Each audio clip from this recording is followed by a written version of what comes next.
Hey y'all, it's Amanda with Tap Mama and the Big Brigade. Welcome back to my channel, and certainly welcome to anyone who is new to my channel. I'm very excited to have a few new subscribers. Just to let you know, the Big Brigade is actually my two rescue dogs, Axel and Theodore. Axel is the black lab, and Theodore is a pit bull mix. And Axel is my senior dog. He's about 10 years old. And Theodore we got Axel in 2019. We rescued him from where he was being neglected and left in a kennel all day by an acquaintance of my oldest son. And so when we got Axel, he was about 55 pounds when we took him to the vet, and he was about 55 pounds, and he was very skinny. And because he's a tall dog, he's kind of tall because he's not full-blooded black lab. He's mixed, I think he's mixed with some sort of hound dog, but he's very tall, and he had an ear infection, which is very common in black labs, and he was very skinny, and so he was only about 55 pounds when we got him, and so we quickly got him to the vet and got his ear infection dealt with, and now all this is what is 3 years down the road, he's almost 90 pounds, and yeah, he's a bit on the chubby side. But he is a very chill and sweet dog, very loving and needy, very food motivated, like most labs and most hound dogs. So we're very blessed to have him. Readopted Theodore in 2017 from a local animal shelter. He was found as a stray, and they had estimated his age at eight months to a year when we adopted him, and that was in February of 2017. And he was a wild child from the jump. It took over a year to really train him to not be so wild. He thrashed the furniture I had at the time, and it was kind of nice furniture when I had it, when I first got it, but by the time Theodore got done with it, it didn't look so nice. And of course, there for about a year, I threatened to get rid of him every week because he tore things up and wreck things, and things that pit bulls do. And we quickly learned that you could not give him rope toys because he can dismantle and demolish a rope toy in like 10 minutes flat. He can crush a tennis ball in 2 bites. And so no, you don't give him those things. But he's as he's as the years have gone by, he's mellowed, and he's gotten out of his puppy stage. He will get playful if you bring out his solid rubber ball that we have for him. He will get playful, and you can throw it and he'll bring it back, and then you have to pry it out of his mouth. He doesn't just give it to you. But they're both very snuggly dogs. They love to snuggle and cuddle and get love. And Theo is readily will give you a kiss, and Axel is very selective on who he gives kisses to. They're I tell you, they're my Big Brigade because they love to beg. I often will get a bag of cheese puffs and share it with them. That's one of the few things that I actually give them from the table is cheese puffs, because that's their favorite treat. But mostly I don't let them have table food. It's mostly dog biscuits at night when we go to bed, and then their Iams dog food, dry dog food. I don't give them canned food because it kind of messes with their stomach a little bit to have too much canned food. But they are amazing. They really are. They're couch potatoes most of the time, unless you can break out that rubber ball, and then Theo is ready to play. So Axel, he's not a player. He's just a snuggler and a couch potato, and he just kind of lays around and You know, he only gets excited when he hears knocking on the door, and his bark is pretty loud and pretty deep, and he's the first one to bark. Theo, he don't really bark. He don't hardly ever bark, but when he does, it's ear shattering. But I love my boys. I really do. I call them the boys. I did raise two sons by myself, and now my sons are 23 and 30. My oldest just turned 30 a week ago tomorrow, and my youngest turned 23 in May, and then I will be 49 in October on the 2nd, and 2 weeks from today. And 2 weeks from today, I'll be 49. And I was born and raised here in Louisiana, Shreveport, Bossier area of Louisiana, right near the border of Texas. So that's why my accent is kind of different than what you would expect to hear from Louisiana, because of course you get a mixture of accents in Louisiana. You get the Cajun accent that's from South Louisiana, and then you get people from Baton Rouge that hardly have any accent at all, and then you hear us up here who sound like we're from a mixture of Texas and Louisiana and Arkansas. So that's because we're right near the border of both. I'm like 30 miles from the border of Arkansas and 30 miles from the border of Texas. So, and I actually lived like 9 years in Arkansas and moved back here about 15 years ago. So, your accent is whatever happens to you, I think, is what dictates how you talk. I was getting ready, me and my youngest son, he's 23 and high functioning autistic, and he's kind of my right hand man because I have a lot of physical limitations due to health issues, and I'm disabled. And Rupert, I needed to go to the store, and I didn't want to go by myself. I can drive and everything, but he does a lot of the physical stuff that I struggle to do. And so I told him, I said, "Saddle up, Johnny, let's go to the store." And then I was thinking to myself, where did I get these terms from? Where did I get saddle up from? And then it occurred to me, when I was a little girl, and growing up, I watched a lot of Westerns. I watched a lot of Western movies and Western TV shows. And so you'll hear me like say stuff like that, but I've never, I've ridden horses when I was younger. I rode horses and stuff as I was younger a little bit. I'd been around horses a little bit because we had a neighbor that was a groomer when I was little, and she took me and showed me around horses and stuff like that. But that's the extent of my horse knowledge, So I was just like, where do I get these terms? Because it just comes so natural for me to tell him, "Hey, saddle up, let's go." And then it hit me like I grew up watching Westerns. So that's that's little lingo from Westerns. I just picked it up and then I didn't even think about it. And then I'll catch myself saying stuff from some of the British TV shows I watch.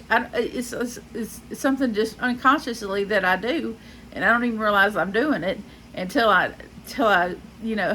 have a quiet, like a completely quiet moment, and then I'm like, why did I say that? Why did I say it like that?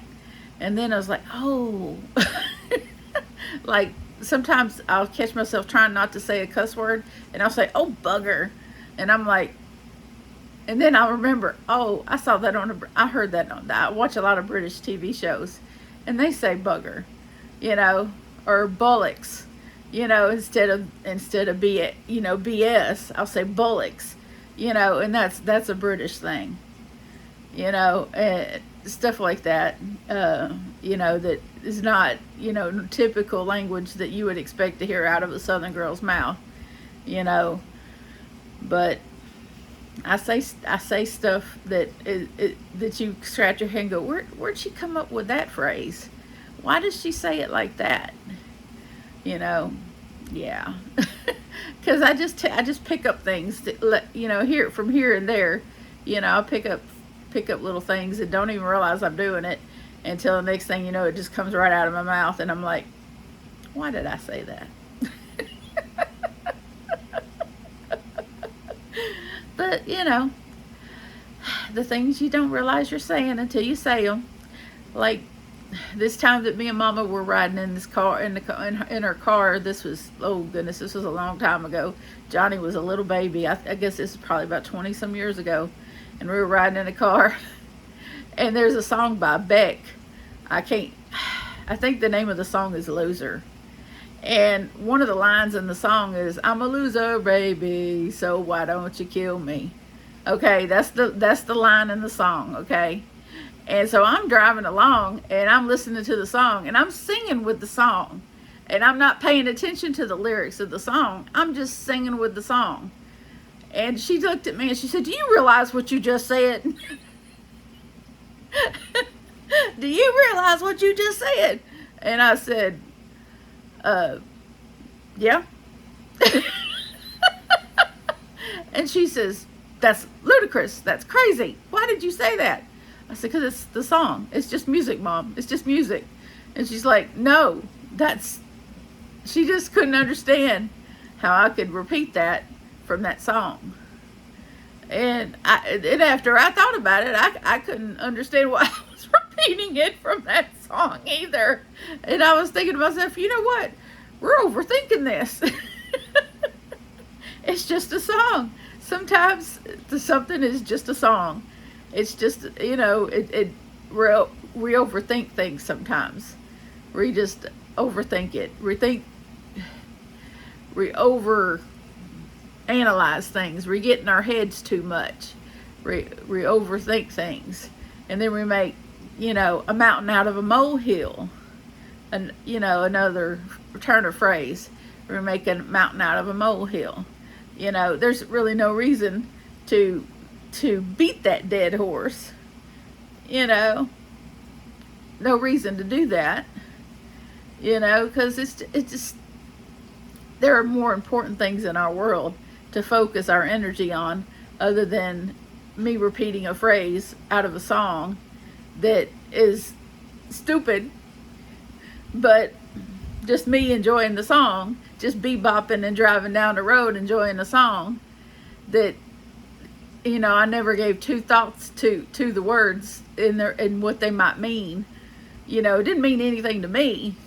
Now, someone with a less, a more sensitive acumen, or whatever you want to say, more sensitivity, might have took those words a little too harsh, a little too seriously. But me, I just lightheartedly singing with the music. Someone more sensitive might have took them to heart, and might have caused them a problem. But not me. I was just bebopping and going down the road, But Mom, she was like, do you realize what you're saying? No, I don't care. I'm bebopping and driving. I got to have music when I drive. That's all there is to it. I can't drive in silence. I just can't. I got to have, Lord have mercy, if it's not some sort of fly or gnat or moth. We seem to have an overflowing of moths around here. But I like blues music. I love Joe Bonamassa and Beth Hart and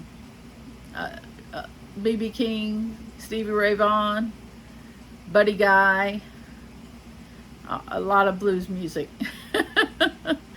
Love it. I like a lot of other kinds of music too, but those are the ones I primarily listen to. I like a lot of different kind of music, but I listen to that the most. But anyway, for those of you that might not have known all this stuff about me, I figured I would just kind of share that. On the other hand, I have made progress with Mama's cardigan that I restarted with a different yarn, with the Karen cotton cake. The colorway that I started with, since I have 4 of these, in this colorway I have 4. I have Amethyst Sky, which is this, and there's 530 yards per cake, and I have 4 of these, so that should be plenty for the cardigan. But this is where I'm at so far. So I'm trucking right along with this. So hopefully I'll be done by Christmas. Nah, I'll probably be done before Christmas, because that's only like a day, a day. So I've been just watching TV and just going. So this yarn is a lot easier to work with than the Comfy Cotton blend from Line Brand that I'll be putting in a giveaway. And I have decided that there will likely be 2 boxes for October's giveaway as well. I don't know how big these boxes will be, but definitely 2 boxes for my birthday giveaway and 2 boxes for Christmas. And I don't know about November yet. November might have a small giveaway.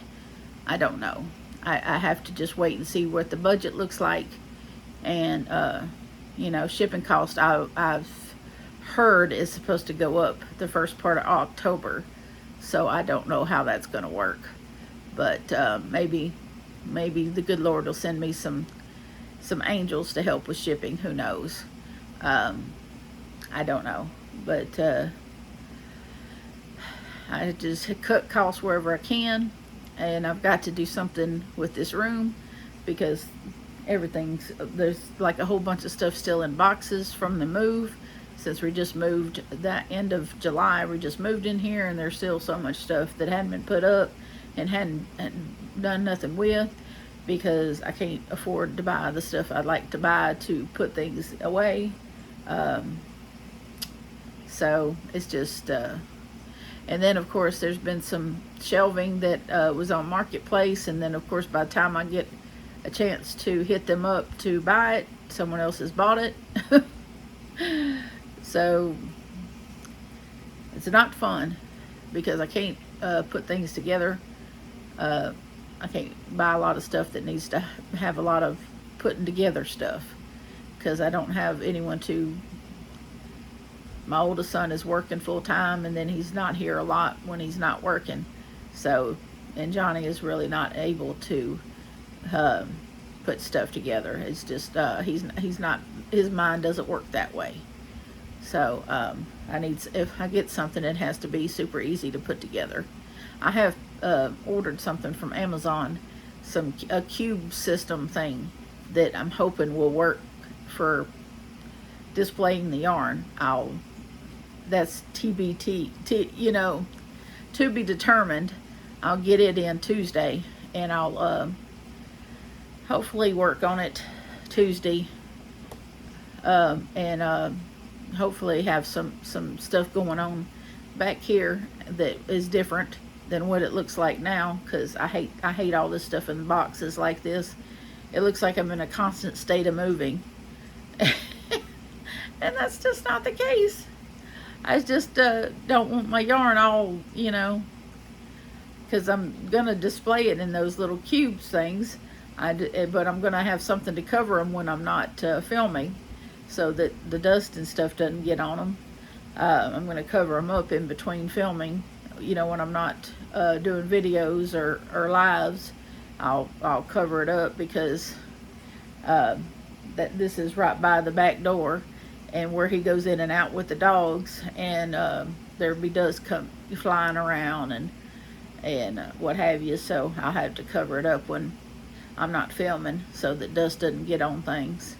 But anyway, that's about all I got for y'all as far as Vlogtember today.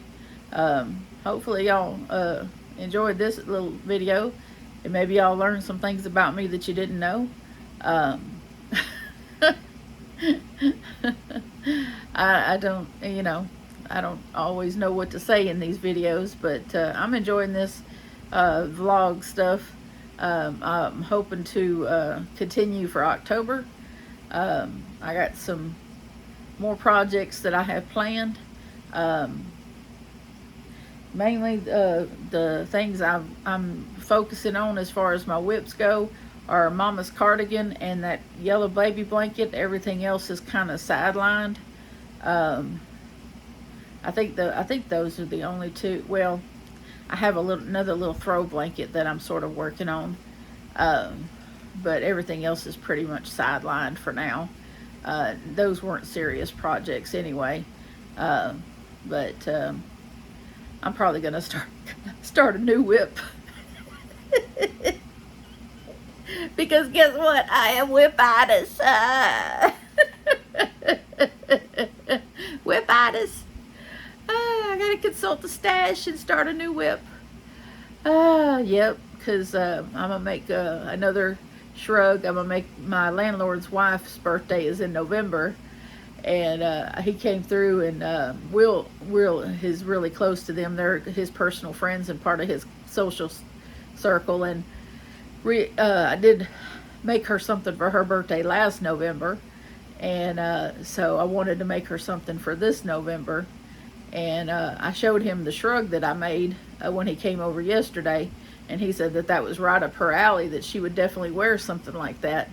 And so I asked him about colors, and of course purple is her favorite color, but he said she also likes their club colors, which is like a mustard yellow and black. So I don't know how purple, mustard yellow, and black is going to work, but the artist in me will figure it out. I will figure it out. I know I have one. I have a Karen 1-pounder in like a charcoal color, and that's the only black light color of yarn I have. I don't really care for the color black yarn. Of course, it's hard to see your stitches, but also black just depresses the fool out of me. So I don't like to have black yarn in my stash. But I will figure something out that she will like. And I will do another granny square shrug. And her name is Lisa. So she is, I believe, Filipino. But she's adorable. I've seen pictures of her. I haven't actually met her, but I've seen pictures of her, and she's quite cute. So I look forward to making something cute for her, and hopefully I will get to take pictures of her in it and show them to y'all. She's not as big as me. She's a medium-sized woman, so I won't have to make as many rounds with this one as I did with mine. So I could stop at 40 rounds, and that'll be more than enough for her. So and it'll be with the regular 4-weight acrylic, so it'll be a lot more consistent in the weight of the yarn, so it'll be easier to work with and won't take me very long to do. It's probably a couple of weeks once I get started. So anyway, I love y'all, and God bless you, and thank you for watching, and I hope you have a wonderful Sunday, and I'll see y'all tomorrow. Bye.